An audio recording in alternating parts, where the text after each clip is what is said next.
세계 최고의 현악기를 만든 사람이 있는데요. 이 17세기 중엽에서 18세기 초까지 이탈리아에서 살았던 스트라디 바리우스라고 하는 사람입니다. 그리고 그의 후손이 계속 이 아름다운 현악기를 만들었습니다. 그는 바이올린, 또 비올라, 첼로를 만들었는데 현재까지 남아있는 그의 작품이 600여 작품이 넘는다고 해요. 그는 최고의 악기를 만들었습니다. 그리고 현재까지도요, 최고의 소리를 내고 있는 최고로 비싼 악기로 알려져 있습니다. 그래서 많은 유명 음악가들이 이 사람이 만든 악기들을 너무너무 사랑합니다. 이 사람이 이 악기를 만들 때 사용한 나무는요, 일반적인 나무는 아닙니다. 몰아치는 눈부러와 혹독한 추위를 견뎌낸 나무들을 찾아냅니다. 이 척박한 환경에서 자란 나무는요, 이 자신을 보호하기 위해서 밀도를 매우 단단하게 유지하기 때문입니다. 고난의 흔적을 가지고 있는 나무들, 만들기는 굉장히 어렵지만 가장 아름답고 깊은 울림통을 만든 악기로 태어나게 됩니다. 사랑하는 여러분, 고난은 누구에게나 힘듭니다. 그러나 견뎌내면 크게 아름답게 사용됩니다. 그것이 고난의 신비예요. 우리가 기독교 신앙을 경험하면서 절대적으로 믿어야 하고 경험해야 되는 것이 있는데 그것을 우리는 역설이라고 부릅니다. 이 역설은요, 우리의 이해, 우리의 경험, 세상에서 당연하게 여기는 것과 완전히 반대가 되는 것입니다. 성경은 그 역설을 말하는데 예를 들면 이런 것입니다. 높아지고 싶다면 먼저 낮아지는 법을 배우라. 대접받기를 원한다면 먼저 섬기라. 살고자 하면 죽고 죽고자 하면 산다. 우리가 이 땅에서 바라는 것들과 정반대의 것들을 말하는 것이 역설입니다. 기독교 신앙에서 어쩌면 기독교 신앙에서 가장 높은 곳에 있는 신앙의 정수가 역설이에요. 우리는 어떻게 그 역설을 이해할 수 있을까? 우리가 이해를 넘어 그 역설의 말씀을 어떻게 우리의 삶으로 받아들일 수 있을까요? 이 기독교 신앙으로 교육을 가르치는 미국의 교육가 파커 팔머는 이 역설에 대해서 이렇게 말합니다. 역설은 이해하려면 절대 이해할 수 없다. 다만 살아가면, 살아내면 그때서야 역설을 알게 된다. 역설의 의미는 살아내는 것이지 이해되는 것은 아니다. 하나님 말씀의 능력은 살아내는 것이지 이해로 가능한 것은 아닙니다. 여러분, 신앙은 그런 것입니다. 내가 이해되고 내가 동의되고 내가 믿어지는 것을 받아들일 때가 있지만, 내가 이해되지 않지만 내가 동의되지 않지만 그럼에도 하나님께서 말씀하셨기 때문에 하나님을 의지하고 신뢰하며 그 말씀을 믿고 행하는 믿음도 필요해요. 여러분, 왜냐하면 신앙은 나를 넘어서는 능력이 되기 때문입니다. 신앙이, 말씀이 나를 넘어서지 못하면, 내가 자꾸 신앙과 말씀을 주관하려고 하면 우리의 신앙은 결국 내 안에 깊이 스며들지 못하고 겉돌게 됩니다. 예수를 믿는데 복음의 능력을 경험하지 못해요. 오랜 시간이 지나도 신앙이 성장하지를 못합니다. 우리가 오늘 본문 말씀을 통해서 하나님은 어떻게 일하시는가, 하나님은 나를 인도하실 때 나에게 어떻게 일하시는가를 우리가 함께 볼 수 있습니다. 그리고 우리는 이 말씀을 통해서 왜 우리는 역설을 이해하고 믿고 살아가야 하는지 그 말씀의 은혜를 함께 나누도록 하겠습니다. 첫 번째 말씀은요, 하나님은 우리를 강력하게 시험하십니다. 강력하게 시험하십니다. 1절에서 하나님은 아브라함을 시험하신다 이렇게 분명히 말씀하고 있습니다. 아브라함이 믿음의 조상이라고 불리는 것은 당연히 그는 하나님의 많은 시험을 통과했기 때문입니다. 여러분, 시험을 통과하게 하는 것은요, 결국 믿음입니다. 우리가 시험을 통과할 때 우리의 믿음은 더욱더 깊어지고 단단해집니다. 시험에 실패하는 이유는 다른 데 있는 것이 아니에요. 결국 우리의 연약한 믿음입니다. 믿음이 연약해서 다른 것이 중심이 되기 때문에 우리는 시험을 이기지 못하지요. 이기지 못할 때 우리의 믿음은 계속 약해지는 것입니다. 결국 그 사람의 믿음은 시험을 통해서만 검증될 수 있어요. 시험을 당할 때 그 사람의 믿음이 검증됩니다. 어려워질 때 그때 그 사람의 믿음을 우리가 볼 수 있어요. 히브리어로 시험은요, 이 나사라고 하는 단어를 사용합니다. 그런데 이 단어는 유혹하는 의미는 아니에요. 유혹해서 나를 떨어뜨리고 유혹해서 내가 죄를 짓게 만드는 그런 의도의 시험이 아닙니다. 이 나사라는요, 그 사람의 가치를 입증하기 위한 검증의 의미입니다. 이제 얼마나 단단해졌는가, 이제 얼마나 굳건해졌는가, 그 사람의 믿음을 검증하기 위해서 하나님은 우리를 시험하십니다. 우리의 믿음은요, 시험을 통해서 단단해지는 것입니다. 전에 넘어졌던 문제들 이제는 단단해져서 이겨냅니다. 전에 내가 감당해내지 못했던 상황들 이제는 거뜬히 이겨냅니다. 전에는 외면하고 뒤로 미루고 회피했던 것들을 이제는 내가 감당하고 이겨내요. 하나님은요, 우리를 진보시키시기 위해서, 높이시고 넓히시기 위해서 우리를 검증하십니다. 무엇으로요? 우리가 늘 걸려 넘어지던 문제로 오늘 또 찾아오셔요. 우리가 그것을 통과하면 하나님은 또 더 높은 것으로 우리의 믿음을 검증하십니다. 그것이 신앙생활이에요. 사랑하는 여러분, 시험이 나에게 찾아오는 것을 당연하게 여기시기를 바랍니다. 그리고 이겨야 믿음이 성장됩니다. 믿음이 성장하고 내가 준비되면 하나님이 사용하십니다. 하나님이 높이시고 하나님이 이루십니다. 내가 준비되면 하나님은 우리를 통해서 사용하시고 우리를 통해서 이 땅에 하나님의 영광을 드러내셔요. 하나님께서 아브라함을 처음 부르셨을 때 창세기 12장 4절을 보면요, 그때 아브라함이 75세였습니다. 그리고 오늘 창세기 22장은요, 이 아브라함이 130세를 조금 넘긴 것으로 추정됩니다. 그동안 얼마나 많은 일들이 있었겠습니까? 그가 하나님의 부르심을 받은 지 이미 55년이 훌쩍 지났습니다. 그의 인생 가운데 우리가 아는 것처럼 많은 시험들이 있었어요. 어떨 때에는 내 믿음이 담대해서 그 시험들을 거뜬히 넘어갈 때도 있었지만, 어떨 때에는 너무 삶이 힘들고 연약해서 내 믿음이 부족해서 그 시험을 통과하지 못하고 번번이 넘어질 때가 있었습니다. 그런데 하나님은 그의 인생 가운데 그에게 시험 주시는 것을 멈추지 아니하십니다.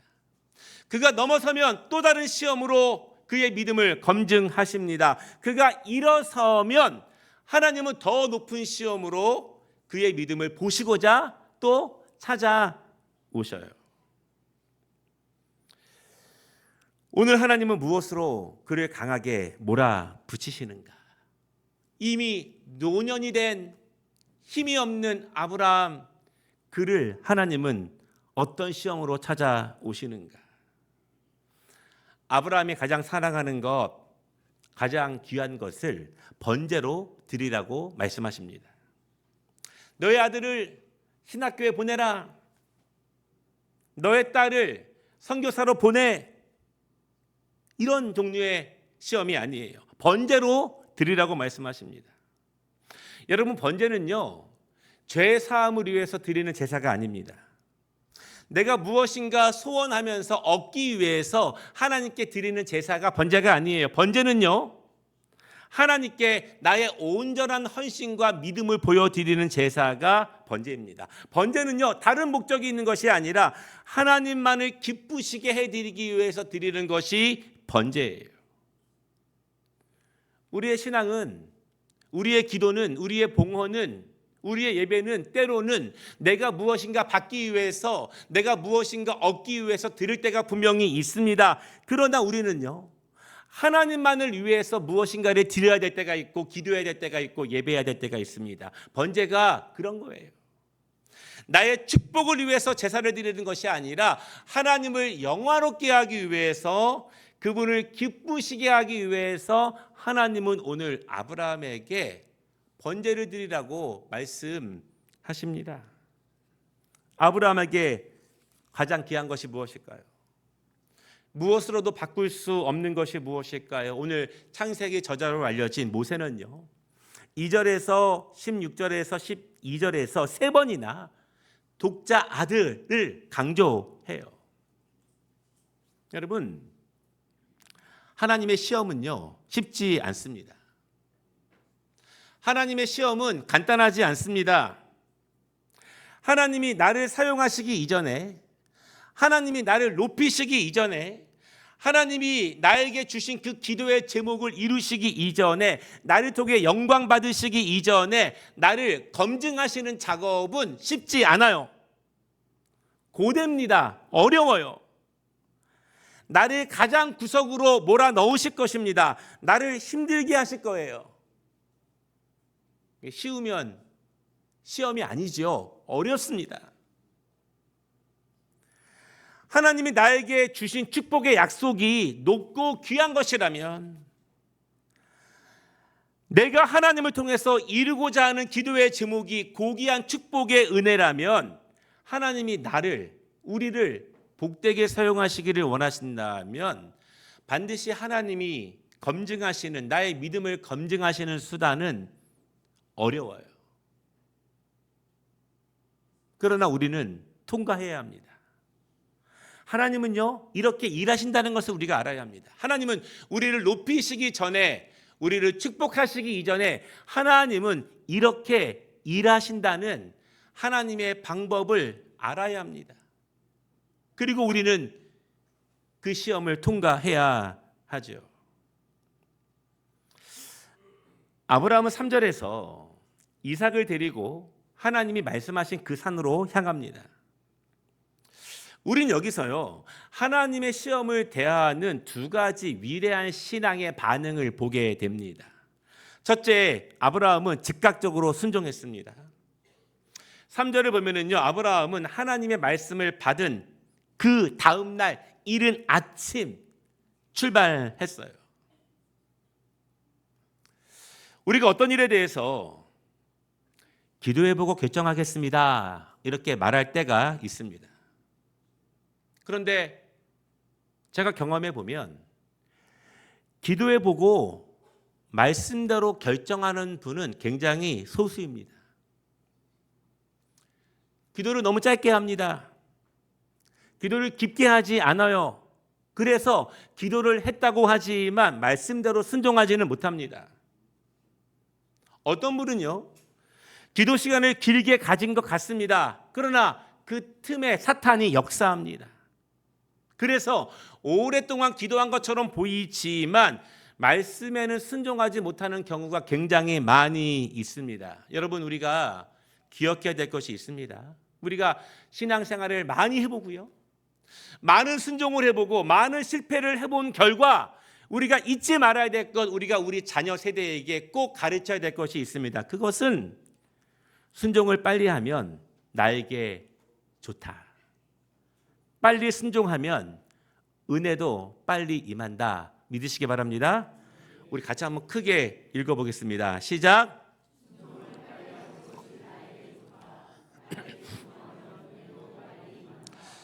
우리가 오랜 시간 신앙생활하면서 하나님의 말씀을 수도 없이 받고 그 시험을 통과하기도 하고 실패하면서 얻은 결론은 이것입니다. 우리 젊은 청년들, 젊은 학생들, 이 말씀이 와닿지 않겠지만 이 말씀을 믿음으로 받으시기를 바랍니다. 하나님의 말씀이 임한다면 빨리 순종하는 것이, 즉시 순종하는 것이 우리에게 더 좋은 일임을 믿으시기 바랍니다. 말씀이 임했을 때, 나의 결단을 요구하실 때 미룰수록 괴롭습니다. 미루면 힘들고 불편해집니다. 그 틈을 사탄이 계속 공격하고 역사합니다. 사탄은요, 하나님의 말씀이 우리에게 나에게 이루어지는 것을 강력하게 방해합니다. 아브라함은 그것을 알아요. 이제 압니다. 55년이 넘는 그의 하나님 앞에 선 신앙의 모습을 통해서 그는 무엇이 하나님을 기쁘시게 하며 그를 가장 복되게 하는지를 압니다. 그래서 그는 즉각적으로 말씀을 받은 그 다음날 이른 새벽에 이삭과 함께 출발해요. 우리가 두 번째로 볼 수 있는 위대한 신앙의 반응은요, 이삭은 아버지의 말씀에 순종했습니다. 이 유대인들이요, 창세기 22장을 부르는 이름이 있는데 그것은 이삭의 아카드라고 하는 이름이에요. 구절에 등장하고 있는 아카드가요, 히브리어로는요, 묵다, 결박하다 그런 의미입니다. 이게 무슨 뜻이냐면, 아무리 아브라함이 이삭을 번제로 드리려고 해도 이삭이 받아들이지 않았다면 오늘 아브라함은 이 시험을 통과하지 못했을 것입니다. 그런데 이삭은 아버지의 뜻에 순종합니다.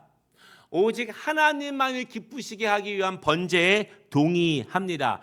그리고 자신이 스스로 제물로서 결박을 당합니다. 중요한 것은 지금 이삭이 몇 살일까요? 아브라함이 100세 그리고 사라가 90세에 이삭이 태어났습니다. 그리고 바로 다음 장 23장 1절을 보면 사라는 127세에 죽었습니다. 오늘 6절 말씀을 보면요, 이삭은 이제 종들을 떠나보내고 번제에 쓸 나무를 혼자 충분히 짊어질 건장한 나이가 되었습니다. 종합해 보면 오늘 22장에서의 이삭은 약 30세에서 37세 사이로 추정이 돼요. 그리고 많은 학자들은요, 이삭의 재물됨을 상징하기 위해서 33세로 추정하는 사람들이 많습니다. 왜냐하면 예수님께서 재물 되신 나이가 33세이기 때문이에요. 이삭을 예수님의 모형으로 보는 학자들이 굉장히 많습니다. 여러분, 그렇다면 이삭은 순종한 것입니다. 하나님께 온전한 헌신을 아브라함만 드린 것이 아니에요. 그 아들도 함께 드린 것입니다. 아버지를 통해서 들은 말씀이지만, 하나님이 아버지에게 주신 말씀이지만 그 아들도 아버지의 말씀을 하나님의 말씀으로 받아 동의합니다. 순종합니다. 마치 성부 하나님의 말씀에 성자 예수 그리스도께서 순종하신 것처럼, 우리가 창세기를 보면 이 아브라함과 야곱에 비해서 이삭의 신앙은 성경에 많이 기록되지 않은 것처럼 보입니다. 그런데 이삭은 바로 이런 사람이에요. 아버지의 말씀을 통해서 하나님을 만났습니다. 순종하는 아버지와 순종하는 아들입니다. 하나님께서 아브라함과 이삭과 야곱의 계보를 축복하시는 이유가 바로 여기에 있습니다. 남편이 하나님의 말씀에 받았을 때 아내가 반대하지 않고 남편의 말씀을 하나님의 말씀으로 받아 동의하고 순종하는 가정. 부모들이 하나님의 말씀을 받았을 때 부모의 말씀을 하나님의 말씀으로 받아 그 말씀을 거부하지 않고 스스로 결박당할 수 있는 자녀들의 믿음. 이 온 가족이 하나님의 말씀으로 굳건히 설 수 있는 은혜, 거저 얻는 축복의 약속은 없습니다. 사랑하는 여러분, 하나님은 우리를 강력하게 시험하신다는 것을 믿으시기를 바랍니다. 그것이 하나님의 일하시는 방법이에요. 그런데 그때 우리는 믿음으로 하나님을 신뢰함으로 시험에 통과해야 합니다. 하나님은 우리의 믿음을요, 계속 검증하십니다. 정말 쓸만한지, 정말 축복할 만한지, 정말 높아졌는지, 그때는 비리비리했는데 이제는 좀 단단해졌는지, 하나님은 우리의 믿음을 검증하세요. 내가 원하고 바라고 기도한다고 되는 것이 아니라 우리의 믿음이 우리의 시험을 통과해야 하나님이 그때 일하시는 것입니다. 사랑하는 여러분, 시험을 통과하는 단단한 믿음을 소유하시기를 바랍니다. 어제 내가 통과하지 못한 것이 있다면 오늘은 이겨내시기를, 오늘은 이루시기를 주님의 이름으로 축복합니다. 두 번째 말씀은요, 시험을 통과할 때 보이는 것이 있습니다.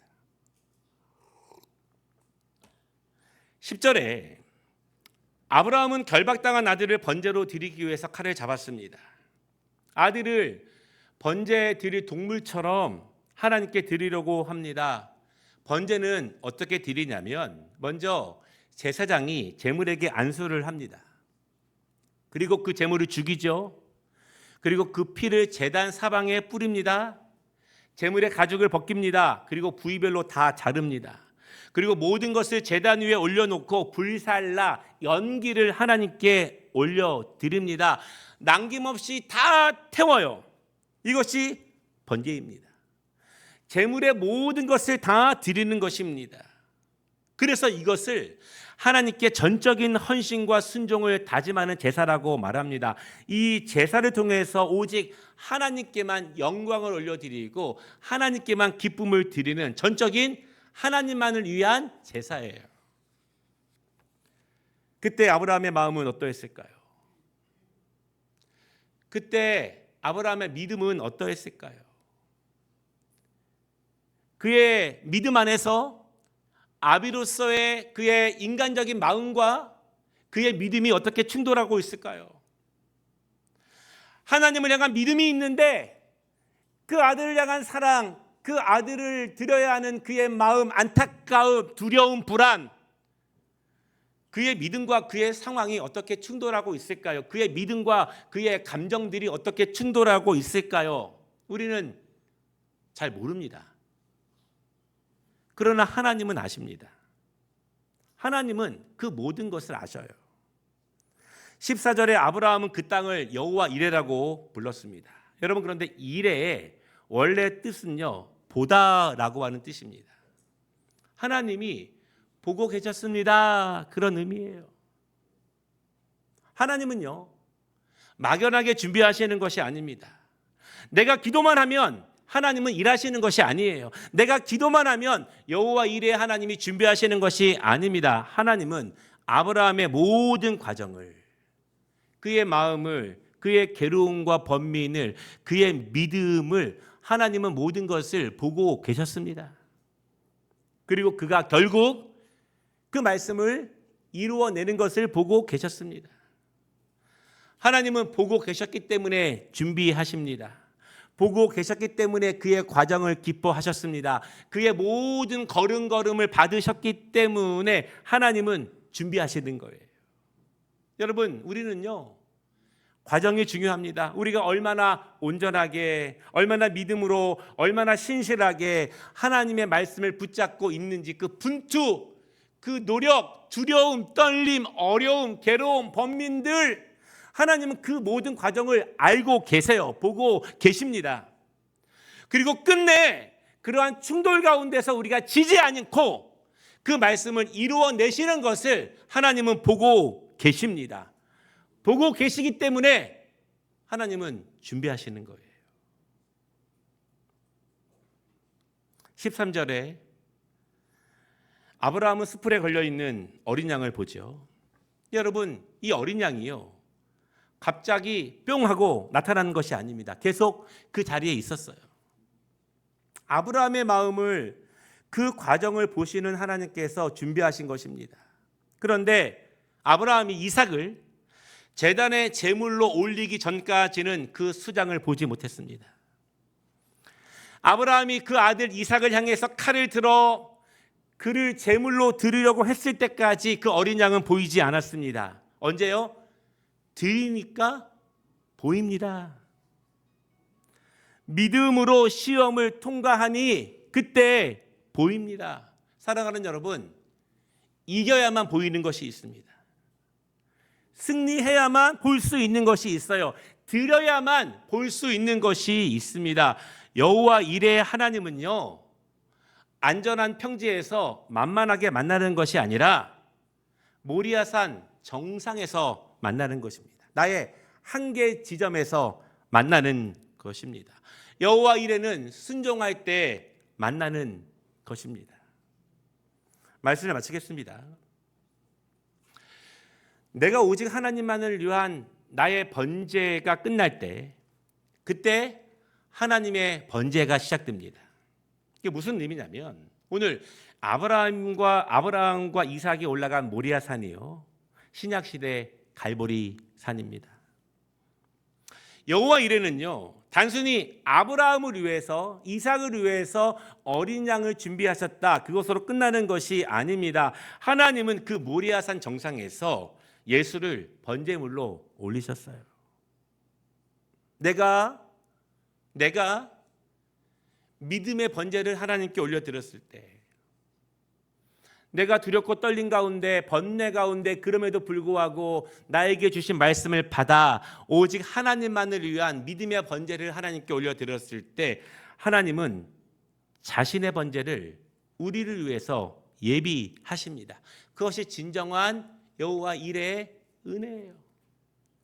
지금 단순하게 내가 축복받는 것, 지금 단순하게 나의 당면한 문제가 해결되는 것, 그것이 여호와 이레가 아니라 그것을 통해서 하나님이 우리에게 보이고자 하시는 하나님의 뜻이 계시다는 것입니다. 사랑하는 여러분, 우리도 모리아산 정상에 올라가야 될 때가 있죠. 그때 왜 나에게 이런 시험을 주시는가? 그렇게 물을 때가 있습니다. 여러분, 그러나 꼭 기억할 것은 그 산은 나를 죽이려는 산이 아니에요. 여호와 이레를 경험하기 위한 축복의 장소임을 여러분 믿으시기를 바랍니다. 믿고 나아가면 통과할 수 있어요. 지금까지 번번이 실패하셨던 분들, 오늘 통과하시기를 바랍니다. 우리는 그럴 만한 능력이 있어요. 성령님이 우리와 함께 하십니다. 아브라함이 칼을 들었을 때 하나님의 음성을 들은 것처럼, 칼을 들었을 때 수장을 본 것처럼, 내가 하나님의 시험을 통과할 때 비로소 하나님의 준비하심을 보게 됩니다. 사랑하는 여러분, 우리가 모리아산 정상에 올라갔을 때 기쁨으로 내려오시기를 주님의 이름으로 축복합니다.